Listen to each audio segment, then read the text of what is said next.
आप भी हैं बिहार से, अगर ग्रुप डी का फॉर्म भरना चाहते हैं तो ये वीडियो मिस न करें, लास्ट तक देखें। इसमें लगने वाले डॉक्यूमेंट के बारे में बताने वाले हैं, जो है ओबीसी, उसके बारे में बताएंगे अप्लाई कैसे करते हैं। ओबीसी अप्लाई के लिए क्या है इम्पोर्टेंट डॉक्यूमेंट की बात करें तो सबसे पहला होगा कास्ट सर्टिफिकेट,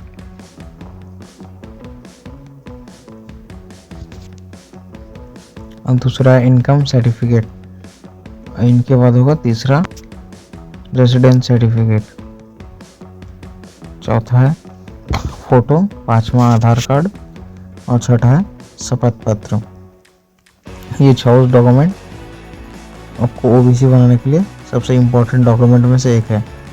इन शपथ पत्र की बात करें 6ठे नंबर, तो ये कहाँ मिलेगा, तो इन्हें आटप खोलेंगे और लिखेंगे फॉर्म 8 ओबीसी के लिए। फॉर्म 8 रोमन नंबर में लिखना, या फॉर्म 8 आवेदन स्वयं शपथ पत्र दिखेगा, इस पर क्लिक करना। ये इस तरह से शपथ पत्र है। शपथ पत्र की बात करें तो इसमें भरना क्या है, ये फॉर्म 8 जो इस तरह से आपको दिख रहा है, तो हम चलिए आपको भर के बताते हैं। सबसे पहला मैं अपना नाम डालना है यहाँ पे, उसके बाद यहाँ पिता का नाम, जो आपके पिता का नाम रहेगा, उसके बाद यहाँ अपना गांव का नाम, यहाँ पोस्ट ऑफिस डालना है, यहाँ थाना, प्रखंड, अनुमंडल और जिला। राज्य का नाम डालना, आप चाहे किसी भी लैंग्वेज में डाल सकते हैं। मैं मतलब अपना जाति का नाम यहाँ डालना है, जो आपका जाति रहेगा खुद से, जैसे यादव हो गया, कोरी, कुशवाहा, बिहार में कई तरह की जाति हैं। जैसे पिता का वेतन, अगर वेतन सरकारी नौकरी में है तो यहाँ डालना है शब्दों में तो हटेगा नहीं, अंकों में ही डालना है। अगर नहीं आपके पिता सरकारी नौकरी में तो नीचे आके 5वां में जो आपका इनकम सर्टिफिकेट में इनकम बना होगा वो डालना है। स्थान के नाम पे अपने जिला का नाम, और यहाँ पे दिनांक में जब आप अप्लाई करते हैं उस डेट डालना है, यहाँ अपना साइन करना है। इस तरह से आपका ये शपथ पत्र कंप्लीट हो जाएगा। इसमें नहीं भरना, वो निकलवा के पहले कैफे से लाना है, उसके बाद वो भरना है। तो नेट ऐप खोलते हैं और आरटीपीएस सर्च करके फॉर्म भरते हैं हम लोग। इस तरह से आरटीपीएस पहल का साइट खोलेंगे, इस तरह से आरटीपीएस का पहल साइट ओपन होता है। तो आपको समान प्रशासन विभाग पे जाना है, और जब नीचे आएंगे तो यहाँ पे दिखेगा नॉन क्रीमी लेयर प्रमाण पत्र केंद्र सरकार के लिए जो है वो, उस पर क्लिक करेंगे और अंचल स्तर पर। तो इस तरह से साइट वो खुलेगा। साइट खुलते ही आपको देखना है, अगर पुरुष स्त्री या तृतीय लिंग के लिए आप अप्लाई करना चाहते हैं तो यहाँ पे सबसे पहले अभिवादन में यहाँ डालना है। इसमें से सेलेक्ट करेंगे कोई आवेदन नहीं, क्योंकि आपके 10th की मार्कशीट या कोई डॉक्यूमेंट में वो आवेदक नहीं लगता है। तो हम सबसे पहले चलते हैं applicant, your name of applicant, इसमें डालना होगा जो भी आपका नाम है वो यहाँ भरेंगे। जैसे हम अर्जुन डालते हैं तो आपको देखना होगा इस लेफ्ट साइड वाले में जो इंग्लिश में लिखे वो राइट साइड हिंदी में भी वो सही है कि नहीं, वो देखना होगा कंपल्सरी कि आपकी स्पेलिंग जो है वो हिंदी में भी सही हो रही कि नहीं।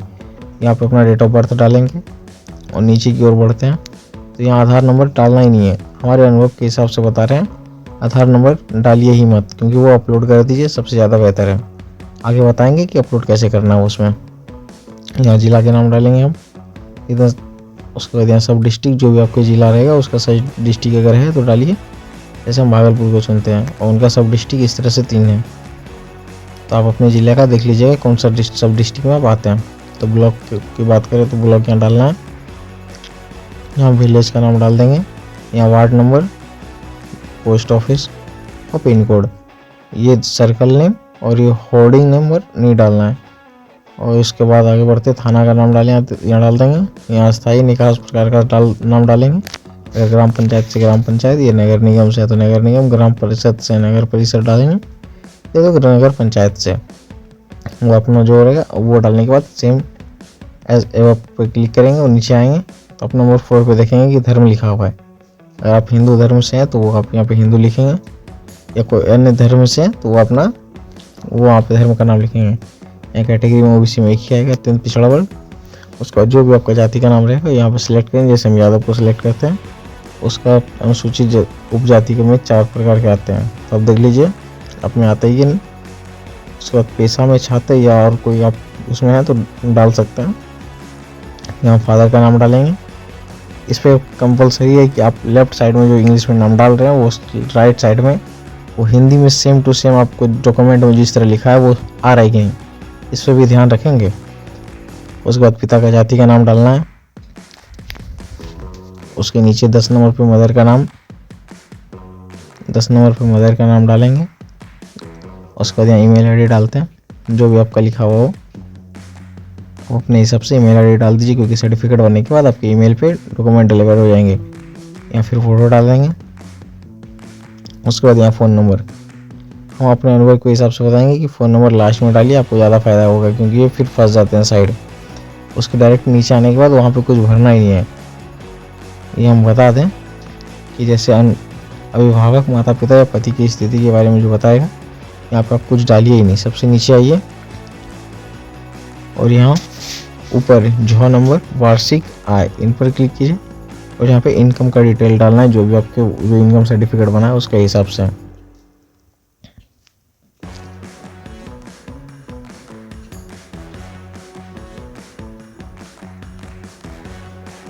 उसके बाद यहाँ पे हम बात करें कर भुगतान, ये इस दोनों में नो करना है और नीचे इन तीनों को टिक करना है।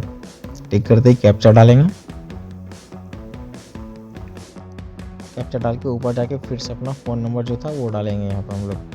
तो कुछ होने के बाद यहाँ सबमिट करेंगे और ओके करके आगे बढ़ेंगे। कुछ देर वेट करेंगे। इसके बाद इस तरह से आपको देखने को मिलेगा, साइड आएगा। आप अपना ऊपर जाके पूरा डिटेल जो आप भरे थे वो देख लीजिएगा सही है कि नहीं। उसके बाद अटैच पे क्लिक करेंगे, इस तरह से खुलेगा। हमने बताया था ना पहले डॉक्यूमेंट में क्या क्या जरूरी है, तो वो देख लीजिए, जाति, रेसिडेंस, इनकम और जैसे शपथ पत्र। उसके बाद दस्तावेज में जो बहुत सारे दस्तावेज हैं, लेकिन आधार कार्ड सबसे ज़्यादा सही है। उसके बाद यहाँ देखेंगे, वो सब डालने के बाद ये देखिए इतने सारे दस्तावेज है, तो लेकिन आधार कार्ड सबसे आसानी से मिल जाता है। उसके बाद सब कुछ अपलोड कर देंगे, जो है वो जाति, आय, निवास, आधार कार्ड और शपथ पत्र। के लिए हम लोग अपलोड करते हैं और आगे बढ़ते हैं, फॉर्म भरते हैं।